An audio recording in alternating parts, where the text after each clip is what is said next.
Sam Manor from Little's Travel Restraints. Today we're down here at Restraints and we're working on a 2021 Toyota Fortuner. Now, Chris has given us a call because he's been blessed to have his fourth child.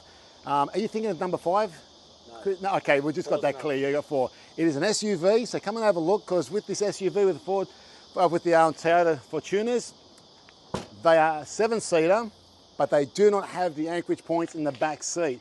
And these seats haven't been load tested, so what we have to do is put what we call a child restraint Anchorage bar or a crab bar in the back here.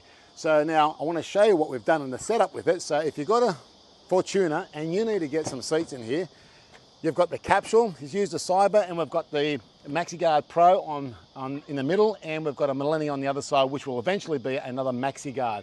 So 3 seats go across. The unfortunate thing about this, there is no access to the back seat from the side door here. So what we have to do is get in from the back. So the challenge is his son has to climb underneath, and that's the only challenge that you have. I mean, I can get underneath there, but I'm not going to show you that. But he's going to have to climb through here or climb over the top to get into the back there. It's the way it is. I mean, if you've got 4 children and that's the car you have, it is a cheaper option than going and buy yourself another $70,000 or $80,000 car.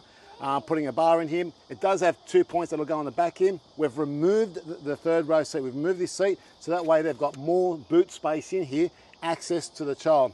But if you have your 5th child, Chris, that chair's going back in there.